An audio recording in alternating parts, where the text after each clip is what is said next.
সবাইকে স্বাগত জানাচ্ছি গ্লোবাল ভিউজে। আপনাদের সঙ্গে আছি আমি সুস্মিতা দাস। আজ জানাবো আন্তর্জাতিক গণমাধ্যমে আলোচিত সংবাদ ও বিশ্লেষণ। ইসরায়েলের সেনাঘাঁটিগুলোতে আবার আঘাত হেনেছে ইয়েমেনের হুথি আনসারুল্লাহ সমর্থিত সশস্ত্র বাহিনী। বাহিনীর মুখপাত্র ব্রিগেডিয়ার জেনারেল ইয়াহিয়া সারি মঙ্গলবার জানিয়েছেন, অধিকৃত নাকাব অঞ্চলের দক্ষিণে একটি গুরুত্বপূর্ণ মিলিটারি টার্গেটে সফল ড্রোন হামলা চালিয়েছে তারা। টেলিভিশনে সম্প্রচারিত বিবৃতিতে তিনি জানান, এইলাত হিসেবে পরিচিত উম্মে আল রাশরাশ বন্দরকে লক্ষ্য করে আরেকটি ড্রোন হামলা চালানো হয়। দুই অভিযানের লক্ষ্য নিখুঁতভাবে অর্জন হয়েছে বলে জানান তিনি। ব্রিগেডিয়ার সারি জোর দিয়ে বলেন, গাজা উপত্যকায় ইসরায়েলের গণহত্যামূলক যুদ্ধের বিরুদ্ধে ইয়েমেনের চলমান প্রতিক্রিয়ার অংশ হিসেবে এসব অভিযান পরিচালিত হয়েছে। তিনি ঘোষণা করেন, এই আগ্রাসন বন্ধ এবং ফিলিস্তিনি জনগণের উপর থেকে অবরোধ প্রত্যাহার না হওয়া পর্যন্ত ইসরায়েলের বিরুদ্ধে সামরিক অভিযান অব্যাহত থাকবে। বৃহত্তর আঞ্চলিক প্রতিরোধ কাঠামোর ওপর জোর দিয়ে সারি বলেন, গাজার নির্যাতিত জনগণের প্রতি আমাদের ধর্মীয়, নৈতিক ও মানবিক কর্তব্যের অংশ হিসেবে এই অভিযান চলবে। ওমান সাগরে একটি বিদেশি তেলবাহী ট্যাঙ্কার জব্দ করেছে ইরান। বুধবার ইরানের বার্তা সংস্থা মেহের নিউজ জানিয়েছে, জাহাজটি আনুমানিক 20 লাখ লিটার চোরাই জ্বালানি বহন করছিল। এই ঘটনায় ট্যাঙ্কারের ক্যাপ্টেন সহ মোট 17 জনকে আটক করা হয়েছে। হরমুজগান প্রদেশের প্রধান বিচারপতি মোস্তফা গাহরেমানির বরাতে খবরে বলা হয়েছে, ইরানের সমুদ্রসীমায় সন্দেহজনক জ্বালানি চোরাচালানের ওপর কঠোর নজরদারির মধ্যে ট্যাঙ্কারটি জব্দ করা হয়। মোস্তফা গাহরেমানি জানান, ট্যাঙ্কারে বহন করা তেলের আইনি নথিপত্র অসম্পূর্ণ ছিল, ফলে চোরাচালানের সন্দেহে এটি আটক করা হয়েছে। তবে জব্দকৃত জাহাজটির জাতীয়তা বা গন্তব্য সম্পর্কে বিস্তারিত কিছু জানাননি তিনি। দক্ষিণ ইরানের জাস্ক শহরে এ নিয়ে প্রাথমিক তদন্ত শুরু হয়েছে জানিয়ে মেহের নিউজ বলেছে, মামলার আওতায় তথ্য প্রমাণ সংগ্রহ এবং জ্বালানি নমুনা পরীক্ষা সহ আনুষ্ঠানিক তদন্ত চলছে। খবরে বলা হয়, ইরান ইসরায়েল যুদ্ধের পর ইরান তার সামুদ্রিক সীমানায় অন্যায্য কর্মকাণ্ড মোকাবেলায় আগের চেয়েও কঠোর অবস্থান নিয়েছে। এ ঘটনা তারই প্রতিফলন। ফিলিস্তিনিদের তাদের ভূমি থেকে উচ্ছেদের যেকোনো প্রচেষ্টা দৃঢ়ভাবে প্রত্যাখ্যান করেছেন মিশরের পররাষ্ট্রমন্ত্রী বদর আবদুল্লাতে। স্পেনের পররাষ্ট্রমন্ত্রী হোসে ম্যানুয়েল আলবারেসের সঙ্গে গাজা পরিস্থিতি নিয়ে আলোচনার সময় কায়রোর এই অবস্থান পুনর্ব্যক্ত করেন তিনি। ব্রাসেলসে ইউরোপীয় ইউনিয়নভুক্ত দেশগুলোর পররাষ্ট্রমন্ত্রীর সঙ্গে তাদের দক্ষিণের প্রতিবেশী দেশগুলোর পররাষ্ট্রমন্ত্রীদের এক বৈঠকের সাইড লাইনে দুজনের মধ্যে এই আলোচনা হয়। আবদেল আতি সংঘাতের অবসান এবং আঞ্চলিক নিরাপত্তা ও স্থিতিশীলতা প্রতিষ্ঠায় মিশর ও স্পেনের সমন্বিত প্রচেষ্টার উপর জোর দেন। ফিলিস্তিন ইস্যুতে স্পেনের নীতিগত অবস্থানের প্রশংসা করেন তিনি। এ সময় মিশরের পররাষ্ট্রমন্ত্রী গাজায় যুদ্ধবিরতি কার্যকর করতে মিশরের চলমান মধ্যস্থতা প্রচেষ্টা পর্যালোচনা করেন। এদিকে গাজায় যুদ্ধবিরতি প্রতিষ্ঠায় কায়রোর অব্যাহত প্রচেষ্টার অংশ হিসেবে মিশরের গোয়েন্দা প্রধান মেজর জেনারেল হাসান রাশাদ কাতারের পররাষ্ট্রমন্ত্রী মোহাম্মদ বিন আব্দুল রহমান আল থানির সঙ্গে বৈঠক করেছেন। ফিলিস্তিনি ও ইসরায়েলি প্রতিনিধিদের সঙ্গেও তার বৈঠক হচ্ছে। মিশরীয় সংবাদ মাধ্যম এক্সট্রা নিউজ জানিয়েছে, এসব আলোচনার লক্ষ্য হল চলমান যুদ্ধবিরতি আলোচনায় গতি তৈরি করা এবং চুক্তিতে উপনীত হওয়ার ক্ষেত্রে প্রতিবন্ধকতাগুলো দূর করা। চ্যানেলটি জানিয়েছে, মিশর ও কাতার একমত যে দ্রুত যুদ্ধবিরতি চুক্তি প্রয়োজন। ফিলিস্তিনি ও ইসরায়েলি বন্দীদের মুক্তির পাশাপাশি গাজায় মানবিক সহায়তার অবাধ প্রবেশ অত্যন্ত জরুরি। কাতার, মিশর ও যুক্তরাষ্ট্রের মধ্যস্থতাকারীরা গাজায় যুদ্ধবিরতি প্রতিষ্ঠায় নিবিড় কূটনৈতিক প্রচেষ্টা চালিয়ে যাচ্ছেন বলে জানায় সংবাদ মাধ্যমটি।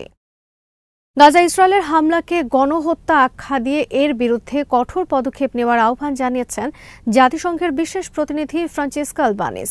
তিনি বলেছেন, ইসরায়েলের অর্থনীতি দখলদারিত্ব ও নিপীড়নের উপর দাঁড়িয়ে আছে, তাই প্রতিটি দেশের উচিত এখনই ইসরায়েলের সঙ্গে সব ধরনের সম্পর্ক পর্যালোচনা করে তা স্থগিত করা। বেসরকারি খাতের ক্ষেত্রেও একই সিদ্ধান্ত প্রযোজ্য হওয়া দরকার বলে মন্তব্য করেন তিনি। কলম্বিয়া ও দক্ষিণ আফ্রিকার যৌথ উদ্যোগে মঙ্গলবার কলম্বিয়ায় আয়োজিত এক সম্মেলনে একথা বলেন আলবানিস। বিশ্বের 30টি দেশের প্রতিনিধি এতে অংশ নেন। কূটনৈতিক ও আইনি পদক্ষেপের মাধ্যমে গাজায় ইসরায়েলের আগ্রাসন ঠেকানোর উপায় নিয়ে এই সম্মেলন হয়। আলবানিস ইউরোপীয় ইউনিয়নের কাছেও একই ধরনের আহ্বান জানিয়ে বলেন, ইইউ আইনগতভাবে ইসরায়েলের সঙ্গে তাদের চুক্তি স্থগিত করতে বাধ্য, কারণ ইসরায়েল অবরোধ, বর্ণবাদ ও গণহত্যা সংঘটিত করছে। সম্মেলনে স্পেন, আয়ারল্যান্ড, চীন, কাতার ও তুরস্কের প্রতিনিধিরাও অংশ নেন। সম্মেলনে অংশ নেওয়া অনেক দেশ গাজায় ইসরায়েলের কর্মকাণ্ডকে গণহত্যা বলে উল্লেখ করেন। গাজার স্বাস্থ্য মন্ত্রণালয়ের তথ্য অনুযায়ী 2023 সালের অক্টোবর থেকে এই পর্যন্ত ইসরায়েলের হামলায় 58,000-এর বেশি মানুষ নিহত হয়েছেন। গাজার উপর পূর্ণাঙ্গ অবরোধ আরোপ করেছে ইসরায়েল, যা 23 লাখ মানুষকে ক্ষুধা ও দারিদ্র্যের চরম সীমায় ঠেলে দিয়েছে। যুক্তরাষ্ট্র যদি ইউরেনিয়াম সমৃদ্ধকরণ কার্যক্রম বন্ধের শর্ত দেয়, তাহলে তেহরান তাদের সঙ্গে নতুন করে আর কোনো পারমাণবিক আলোচনায় বসবে না বলে জানিয়ে দিয়েছে ইরান। ইরান ও যুক্তরাষ্ট্র পরমাণু কর্মসূচি নিয়ে কয়েক দফা আলোচনা করলেও চুক্তিতে পৌঁছানো যায়নি। তেহরান সাফ জানিয়ে দিয়েছে, শান্তিপূর্ণ কাজে পারমাণবিক শক্তি ব্যবহারের অধিকার থেকে তারা কোনোভাবেই সরে আসবে না। ইরানের সর্বোচ্চ নেতা আয়াতুল্লাহ আলী খামেনির উপদেষ্টা আলী বেলায়েতি রাষ্ট্রায়ত্ত সংবাদ মাধ্যম ইরনাকে বলেন, ইউরেনিয়াম সমৃদ্ধকরণ কার্যক্রম বন্ধের শর্তে কোনো আলোচনা নয়। গত 13 জুন ইরানে আকস্মিক হামলা শুরু করে ইসরায়েল। এরপর তেহরান ওয়াশিংটন পরমাণু আলোচনা বন্ধ হয়ে যায়। 12 দিনের তুমুল যুদ্ধে যুক্তরাষ্ট্র ইরানের পারমাণবিক স্থাপনাগুলোতে হামলা চালায়। পরে মার্কিন মধ্যস্থতায় ইসরায়েল ও ইরানের মধ্যে যুদ্ধবিরতি হয়। এদিকে ইরানের পররাষ্ট্র মন্ত্রণালয়ের মুখপাত্র ইসমাইল বাকাই জানিয়েছেন, যুক্তরাষ্ট্রের সঙ্গে নতুন কোনো আলোচনার জন্য নির্দিষ্ট তারিখ বা স্থান ঠিক হয়নি। চলতি বছরের এপ্রিল থেকে 5 দফা বৈঠক হলেও উভয় পক্ষ সমঝোতায় পৌঁছাতে পারেনি। সাম্প্রতিক যুদ্ধের পর পরমাণু আলোচনা নিয়ে কঠোর অবস্থান নিয়েছে তেহরান।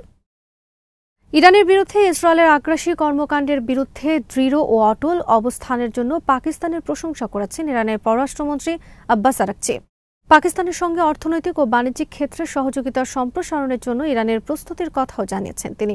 মঙ্গলবার সাংহাই সহযোগিতা সংস্থার বৈঠকের ফাঁকে পাকিস্তানের পররাষ্ট্রমন্ত্রী মোহাম্মদ ইসহাক তারের সঙ্গে আলোচনায় আব্বাস আরাকচি সম্প্রতি ইসরায়েল ও যুক্তরাষ্ট্রের হামলার প্রেক্ষাপটে আঞ্চলিক নিরাপত্তা নিয়ে ইরানের দৃষ্টিভঙ্গি তুলে ধরেন।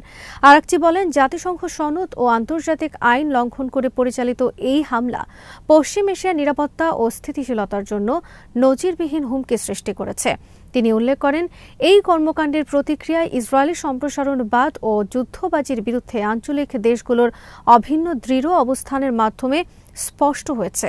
এই আগ্রাসনের পরিণতি ছিল বিপজ্জনক। বৈঠকে পাকিস্তানের পররাষ্ট্রমন্ত্রী ইরানের প্রতি তার দেশের সংহতি পুনর্ব্যক্ত করে আশা প্রকাশ করেন। ইরানের সরকার ও জনগণ এই হুমকি ও চ্যালেঞ্জ মোকাবেলা করে অগ্রগতি ও উন্নয়নের পথে এগিয়ে যাবে। তিনি দুই দেশের কর্মকর্তাদের চলমান সংলাপ নিয়ে সন্তোষ প্রকাশ করে বলেন, যৌথ প্রচেষ্টা অব্যাহত থাকলে এবং কিছু বাধা দূর হলে তেহরান ও ইসলামাবাদের সম্পর্ক আরও গভীর ও গতিশীল হবে।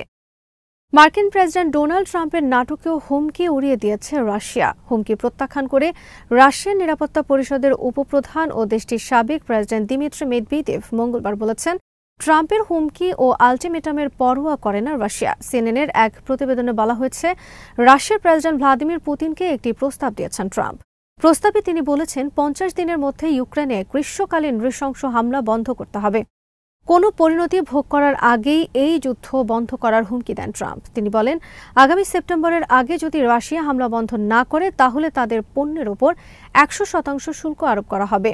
ট্রাম্প বলেন, আমি চাইলে রাশিয়ার উপর এখনই নিষেধাজ্ঞা আরোপ বা তার চেয়ে বেশি কিছু করতে পারি। মার্কিন সিনেটে দ্বিদলীয় বিলের মাধ্যমে 500% শুল্ক আরোপের প্রস্তাব আনা হচ্ছে বলেও জানান তিনি। এদিকে রাশিয়ার উপর আরও নতুন নিষেধাজ্ঞা আরোপ করা হবে বলে জানান ইউরোপীয় ইউনিয়নের পররাষ্ট্র বিষয়ক প্রধান কাজা কালাস। এই পরিস্থিতিতে মেদভেদেভ মঙ্গলবার সাফ জানিয়ে দেন, অন্য কারো কথায় নয়, রাশিয়া নিজেদের সুবিধামতো ইউক্রেনের সঙ্গে যুদ্ধবিরতি আলোচনা করবে। তিনি এক্স পোস্টে লিখেছেন, ট্রাম্প ক্রেমলিনকে একটি নাটকীয় আলটিমেটাম দিয়েছেন। তার হুমকিতে বিশ্ব কাঁপছে, যুদ্ধবাজ ইউরোপ হতাশ, অথচ রাশিয়া এই হুমকির পরোয়া করে না। আজ এখানে শেষ করছি। সবাই ভালো থাকুন, সুস্থ থাকুন আর দেখতে থাকুন বিডি ভিউজ। চ্যানেলটি ভালো লাগলে সাবস্ক্রাইব করুন, সংযুক্ত থাকুন আমাদের ফেসবুক পেজে।